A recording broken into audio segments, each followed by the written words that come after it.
एक बहुत निर्धन ब्राह्मणी थी, बहुत गरीब, भिक्षा मांग मांग कर अपना जीवन यापन किया करती थी। एक समय ऐसा आया कि 5 दिन तक उसे भिक्षा ही नहीं मिली। वह प्रतिदिन पानी पीकर और भगवान का नाम लेकर सो जाती थी। छठे दिन उसे भिक्षा में 2 मुट्ठी चने मिले। कुटिया पर पहुँचते पहुँचते रात हो गई। अब ब्राह्मणी ने सोचा कि ये चने रात में नहीं खाऊंगी, प्रातःकाल वासुदेव को भोग लगाकर ही खाऊंगी। उसकी एक आदत थी कि उसे जो भी भिक्षा में मिलता था वह स्वयं वासुदेव को भोग लगाकर उसके बाद खाया करती थी। तो ब्राह्मणी ने चनों को कपड़े में बांधकर रख दिया और वासुदेव का नाम जपते जपते सो गई। कहते हैं, कुछ बलि ना होत है, समय होत बलवान। ब्राह्मणी के सोने के बाद कुछ चोर चोरी करने के लिए उसकी कुटिया में आ गए। अब इधर उधर बहुत ढूंढा तो चोरों को वह चने की बंधी पोटली मिल गई। चोरों ने समझा कि इसमें सोने के सिक्के हैं। इतने में ब्राह्मणी जाग गई और शोर मचाने लगी। गांव के सारे लोग चोरों को पकड़ने के लिए दौड़े। चोर वह पोटली लेकर भागे।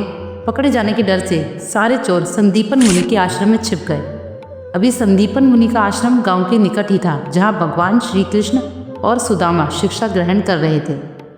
अब गुरु माता को लगा कि कोई आश्रम के अंदर आया है और गुरु माता देखने के लिए आगे बढ़ी तो चोर समझ गए कि कोई आ रहा है। चोर डर गए और आश्रम से भागे।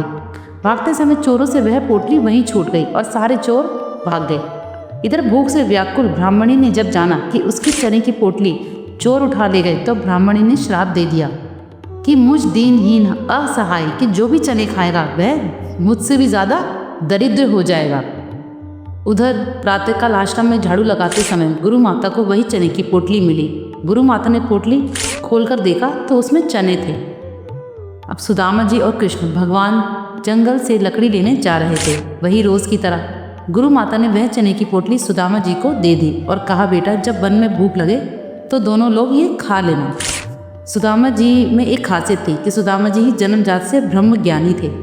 जो ही चने की पोटली को सुदामा जी ने हाथ में लिया त्यों ही उन्हें सारा रहस्य मालूम हो गया।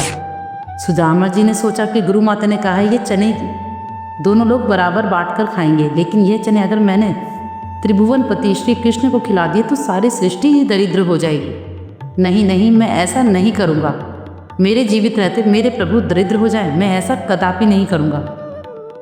तो सुदामा ने यह चने स्वयं ही सारे खा लिए। दरिद्रता का श्राप सुदामा जी ने स्वयं अपने ऊपर ले लिया, लेकिन अपने मित्र श्री कृष्ण को एक भी दाना नहीं खाने दिया।